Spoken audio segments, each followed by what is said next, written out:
일본인들이 생각하기에 가장 미인이 많은 지역을 꼽자면은 바로 오키나와를 꼽는다고 하는데요. 저도 이번에 오키나와에 가봤는데 진짜 미인이 많으시더라고요. 근데 제가 솔직히 예전에 일본 본토에서는 미인분들을 본 적이 없어요. 네, 안녕.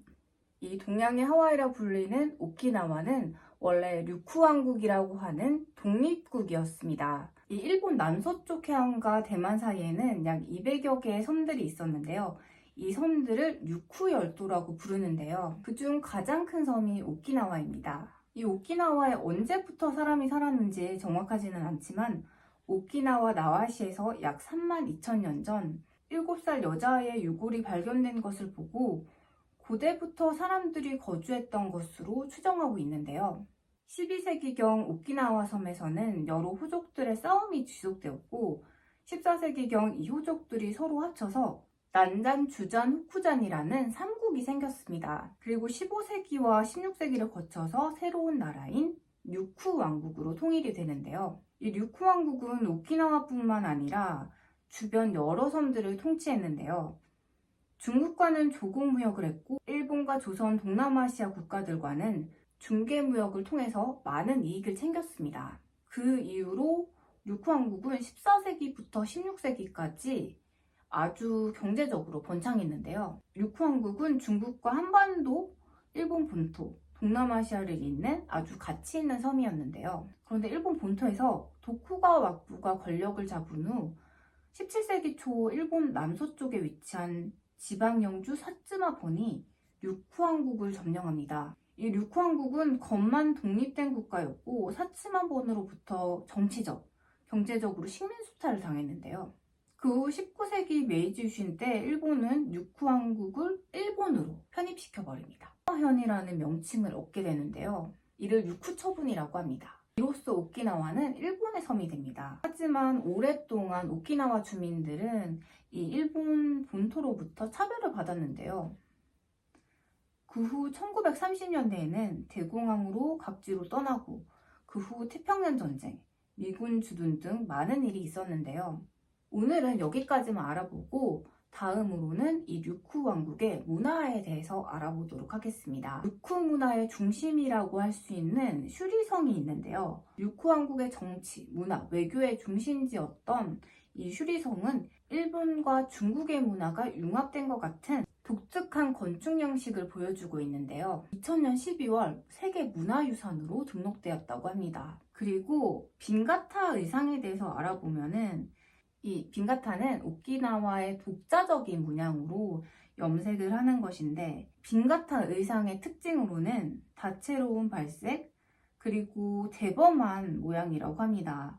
일반적인 기모노랑은 조금 다른 느낌이 드는데요. 또 소노하노 타키시문은 슈레이문과 칸카이문 중간에 있는 문으로 국왕이 성 밖을 나갈 때 안전을 기도하던 장소였다고 합니다. 칸카이문은 슈리성 정문으로 중국의 사자 등 방문하는 손님에게 환영의 뜻을 담아서 이름 붙여졌다고 하는데요. 또 즈이센문은 훌륭한 경사스러운 셈이라는 뜻으로 문 앞에 있는 용수 유희에서 그 이름이 유래하였다고 하는데요.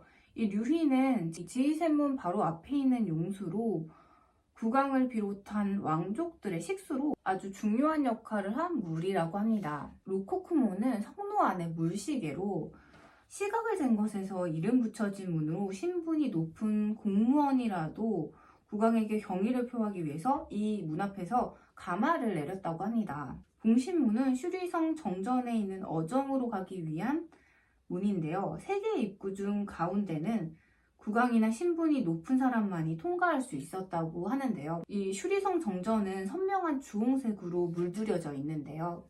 약 500년에 걸쳐 류쿠왕국의 거성으로서 왕국의 역사, 문화의 발자취를 전하는 오키나와의 상징이라고 합니다. 그리고 오키나와 인종에 대해서 알아보도록 하겠는데요. 이 일본인들이 생각하기에 가장 미인이 많은 지역을 꼽자면은 바로 오키나와를 꼽는다고 하는데요. 이 오키나와는 이전에 동남아 쪽이랑 교류를 하다 보니까 조문인 얼굴형이 많다고 해요.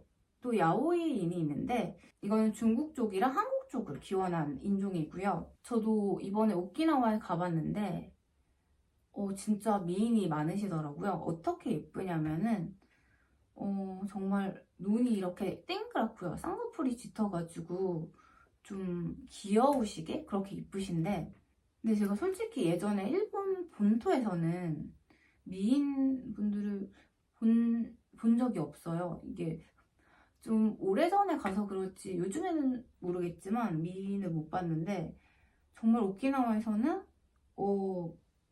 미남 분들이 많으셔가지고 미인 미남 분들이 많으신 것 같더라고요.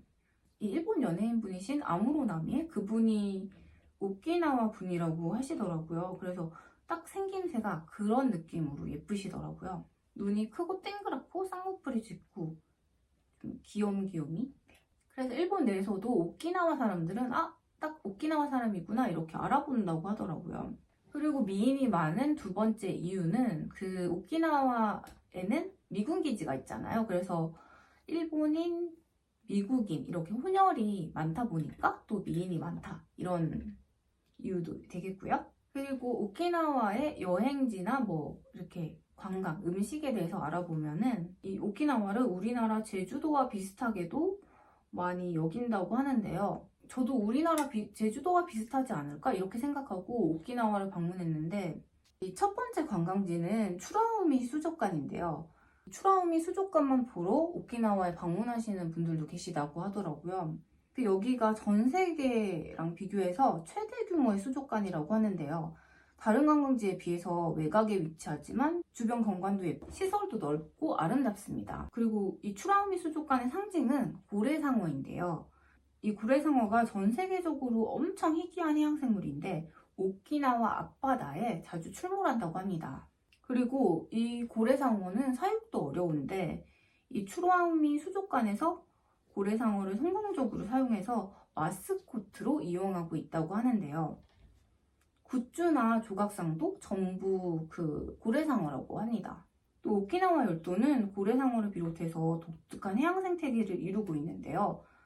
석회질이 높은 산호초가 많아서 희귀한 생물이 아주 많다고 합니다. 또 추라우미 수족관 뒤편으로 가면은 해변이 있거든요. 거기도 너무 예뻐가지고 한번 가보시는 것도 좋을 것 같아요. 그리고 다음으로는 만자모인데요. 이 만자모는 만 명이 앉기에 충분한 들판이라는 뜻으로 해안 명승지인데 석회암 절벽 위로 잔디 산책로가 마련되어 있습니다.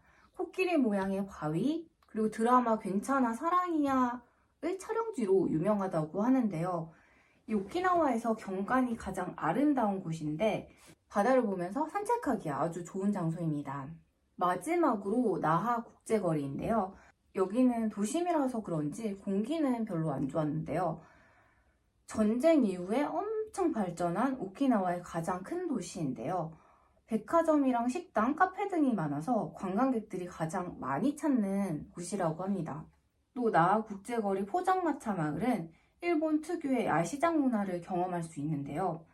또 오키나와 해변가나 관광지보다 그 쇼핑몰이나 약국이 많아서 해변가나 자연경관을 보고 마지막으로 나하에 들리니까 화장품이나 기념품, 뭐 과자 같은 거 쇼핑할 곳이 많아가지고 저는 여기가 참 좋더라고요. 그리고 오키나와에서 꼭 먹어봐야 할 그 음식 몇 가지를 이야기해 보도록 할 텐데요. 이 첫 번째로는 오키나와 소바인데요. 오키나와 음식을 대표하는 요리 중 가장 유명한 것이 오키나와 소바라고 합니다. 근데 이름만 소바지 메밀은 전혀 들어가 있지 않고요. 그 오직 밀가루만 사용해서 좀 우동에 가까운 식감이 나는데요. 일반적으로 오키나와 소바는 돼지고기 3개, 잘게 썬 파를 넣어서 심플한 비주얼이 특징이지만 지역에 따라서 소키, 돼지다리 등을 사용해서 만들기도 합니다. 국물은 대부분 가다랑이와 돼지를 혼합해서 우려낸 국물이 일반적이라고 하고요. 닭을 재료로 우려낸 국물을 사용하는 가게들도 많다고 합니다. 또 다음으로는 아구돼지인데요. 이 오키나와는 일본 내에서도 돼지고기 소비량이 최상위에 속한다고 해요. 그래서 14세기 말 중국에서 건너와서 오키나와 고유종이 된 아구돼지는 전신이 이렇게 까만 털로 뒤덮여 있고 일반 돼지보다 3분의 1 수준으로 작고 이렇게 사육수도 적어가지고 대부분의 아구돼지는 오키나와 현에서 가장 많이 소비가 된다고 합니다. 또 이 아구돼지는 육질이 부드럽고 잡내도 거의 없어서 지방분과 콜레스테롤이 적다고 합니다. 이 마지막으로 사타 안다기인데요. 자색 고구마 타르트랑 같이 오키나와를 대표하는 과자 중 하나라고 하는데요. 설탕을 듬뿍 넣은 반죽을 튀긴 도넛의 일종이라고 합니다. 그런데 이거는 추가적으로 제가 말씀을 드리는 건데, 오키나와 사람들은 군고구마를 엄청 좋아하는 것 같더라고요. 이렇게 오키나와를 다니면은 이렇게 자판기가 있을 법한 그런 장소에는 군고구마 자판기가 꼭 있더라고요. 우리나라 같은 경우에는 이렇게 더운 날씨에는 군고구마를 전혀 먹지 않잖아요. 근데 더운데도 불구하고 군고구마를 굉장히 좋아하는 그런 것 같더라고요. 그래서 그 부분이 엄청 신기했고요.